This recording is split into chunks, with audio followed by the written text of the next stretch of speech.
안녕하세요. 오늘도 주의 말씀을 사모하는 우리 성도들에게 주님의 은혜와 평강이 넘쳐나시기를 기원합니다.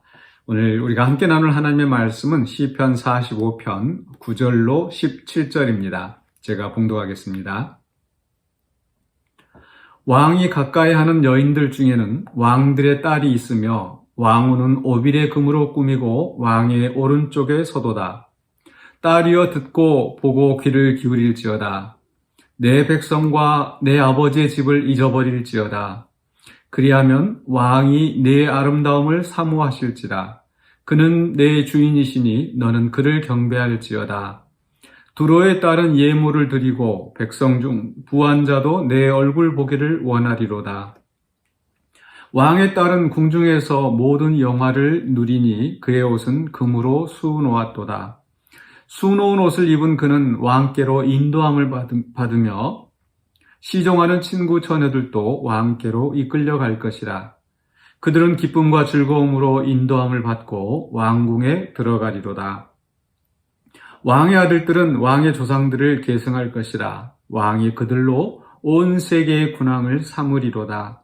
내가 왕의 이름을 만세 기억하게 하리니 그러므로 만민이 왕을 영원히 찬송하리로다. 아멘. 네, 오늘 말씀의 제목은 왕의 신부이고요. 부제로 우리가 온전한 연합에 따른 복, 이렇게 부제를 두고 이 말씀을 생각해 보면 좋을 것 같습니다. 어제 우리가 시편 45편은 왕의 찬미, 그러니까 인간 왕을 칭송하는 그런 시라고 말씀을 드렸습니다. 여기에서 인간 왕이라는 것은 그냥 보통 왕이 아니라 하나님께서 택하신 기름 부음 받은 왕을 의미하는 것이고, 구약 성경에서는 바로 다윗과 그 후손들이 이 찬송시의 대상이 되고 있습니다. 그들은 하나님의 기름 부음 받은 왕으로서 하나님의 통치를 이 땅에 이룬 대권자였죠. 그러나 그들이 온전한 통치를 하지 못하였었고, 그 이상은 바로 예수 그리스도에게서 온전히 성취되어진다. 그리고 이제 우리가 이 말씀을 적용할 때에 우리가 그리스도와 함께 더불어 왕노릇하는 자로서 그리스도를 닮아서 또 이 땅에서 어떤 통치를 해야 되는지, 어떻게 선한 영향력을 우리가 행사해야 할지를 생각해 보았습니다. 계속해서 이제 9절로 오늘 16절까지에서는 특별히 이제 왕의 신부, 왕의 아내, 왕비에 대해서 이야기하고 16절에서 왕의 아들들까지 이제 왕의 가족들에 대해서 이야기를 하고 있습니다. 여기에서 이제 이 왕의 신부가 나오는데, 저는 오늘 우리가 이 말씀을 가지고 우리의 신앙에 어떻게 교훈을 삼을 수 있을까 생각해 보면서 우리가 그리스도의 신부로서 어떻게 우리가 살아가야 될 것인가, 그런 부분을 생각해 보았습니다. 고린도후서 11장에 보면은 사도 바울이 그 성도들을 그리스도의 정결한 신부로 드리기 위하여서 중매한다, 그런 말씀이 있습니다. 바로 부부의 그 연합이 또 우리 그리스도와 우리 성도, 또 하나님과 그의 백성 간의 그 관계를 표현하는데 적절하게 성경에서 비유로 쓰여지고 있기 때문에 우리가 그리스도의 신부로서 또 우리의 신앙의 모습을 오늘 이 시편을 통해서 살펴보는 것도 의미가 있을 것 같습니다. 9절에서 보면 이제 왕이 가까이 하는 여인들 중에는, 여기서 가까이 한다라는 게 바로 이제 결혼하는 그런 관계를 이야기하고 있고, 왕들의 딸이 있으며, 그 시대에 이제 그 왕들은 또 이제 왕족들과 결혼을 하고 또 이웃 나라의 왕들과 결혼하는 경우도 이게 종종 있었습니다. 그만큼 이제 지위가 높은 그런 여인들을 왕비로 이제 선택하고, 그리고 오빌의 금으로 꾸미고 왕의 오른쪽에 서도다. 마치 이제 신부가 아름답게 꾸미고 이제 결혼식을 하는 그런 모습을 연상하게 합니다. 그런데 여기서 이제 10절의 말씀이 굉장히 의미가 있는데요. 10절 말씀 보시면, 딸이여 듣고 보고 귀를 기울일지어다. 네 백성과 네 아버지의 집을 잊어버릴지어다 라고 이야기합니다. 내 백성과 내 아버지의 집을 잊어버리라. 무슨 말씀일까요? 이렇게 마치 하나님께서 결혼을 이야기할 때 남자가 부모를 떠나 아내와 연합하여, 아내와 합하여 이렇게 말씀하죠. 그러니까 이게 결혼을 했으면 이제 부모를 떠나야 한다. 뭐 이런 말씀인데, 지금 이 맥락 속에서는 왕들의 딸, 혹시라도 이게 이제 이방 왕들의 딸일 경우에는 그의 백성, 그의 과거, 아버지의 집을 다 잊어버리라는 거죠. 그렇게 잊어버리라는 이유가 무엇이겠습니까? 바로 이제 결혼하는 왕께 온전히 헌신하고 그에게 온전히 연합하라는 거죠. 성경의 역사에서 그 이방 여인, 이방 왕들의 딸들이 시집 오는 경우들이 있었습니다. 근데 문제는 뭐냐면 그들이 자기 그 백성들의 우상을 가지고 와서 그 백성들이 타락하게 만드는 겁니다. 그 왕이 타락하게 하고 솔로몬이 그러한 그 타락하는 죄에 빠졌었고 또 그 이후의 왕들도 보면은 그렇게 이방 신들을 섬기고 우상을 섬기고 결국은 그 왕들이 타락하고 그 백성이 타락하는 경우가 많이 있었죠. 그러나 왕은 아닐지라도 또 성경의 역사에서 이방 여인들이 이스라엘의 시집 와서 정말 잘 믿음의 본을 보이는 그런 신부들도 있었죠. 대표적인 경우가 룻입니다. 룻은 시어머니를 따라와서 그 시어머니의 하나님이 나의 하나님이 되고 그 어머니의 백성이 나의 백성이 되고 그래서 그 모압의 그런 배경들 이런 것들을 다 잊어버리고 다 뒤로 하고 이제 이스라엘의 신앙에 귀속된 거죠. 그래서 그는 이제 훌륭한 그런 신앙의 가정을 이루고 또 다윗의 계보 또 그리스도의 계보에 속한 그런 여인이 되었던 거죠.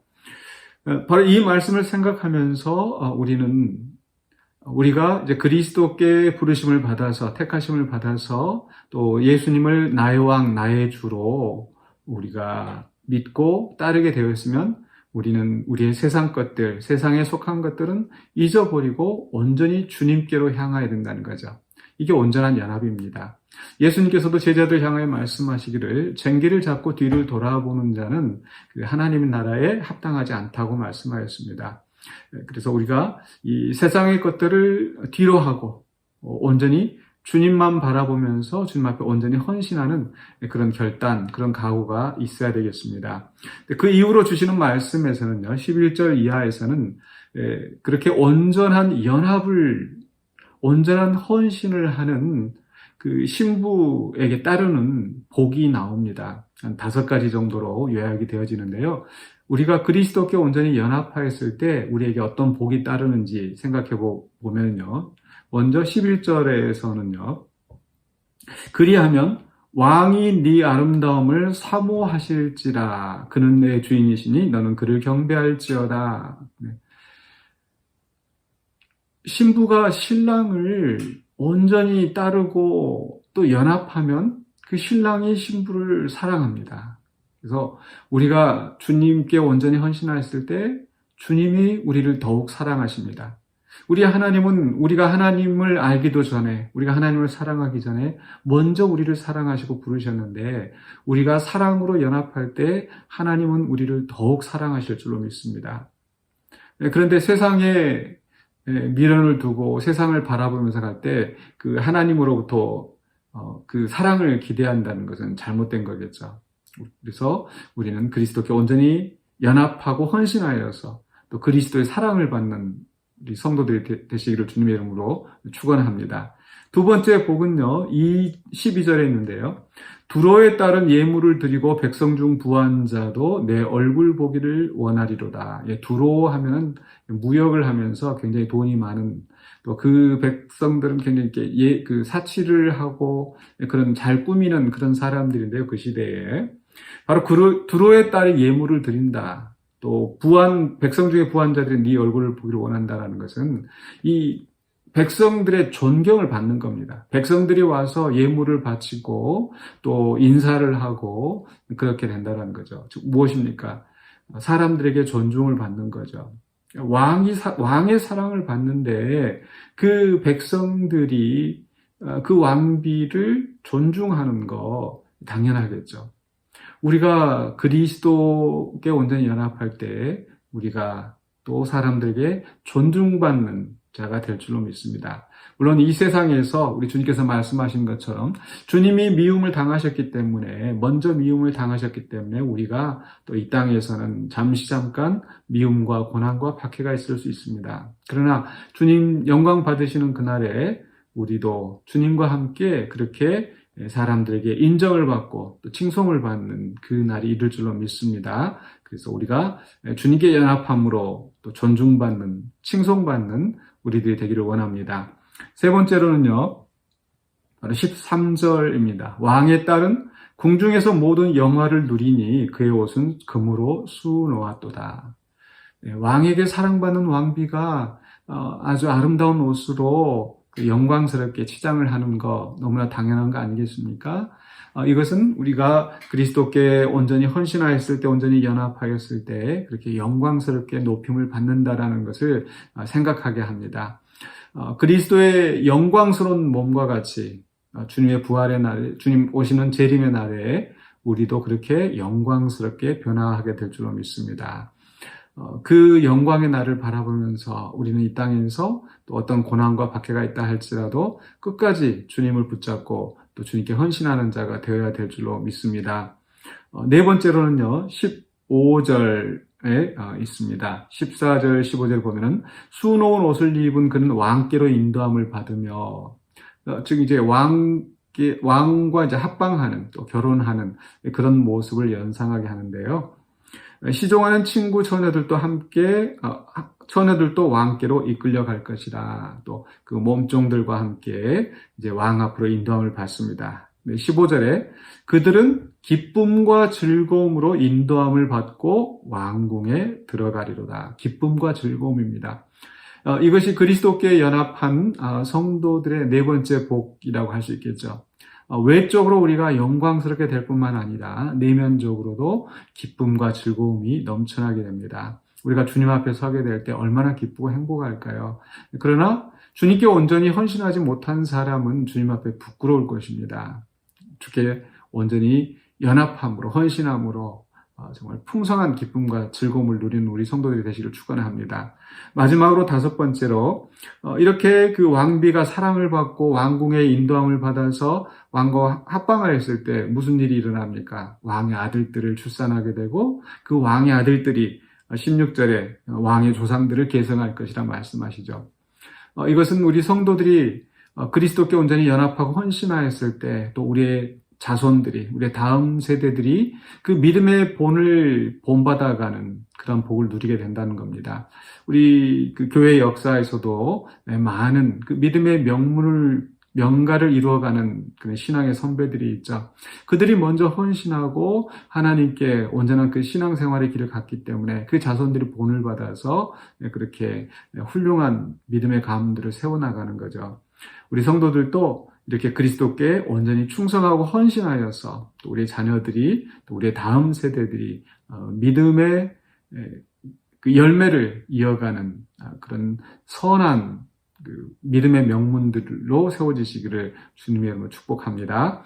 이런 모든 그런 복들이 우리에게 이루어지기 위해서 우리가 그리스도께 온전히 헌신해야 합니다.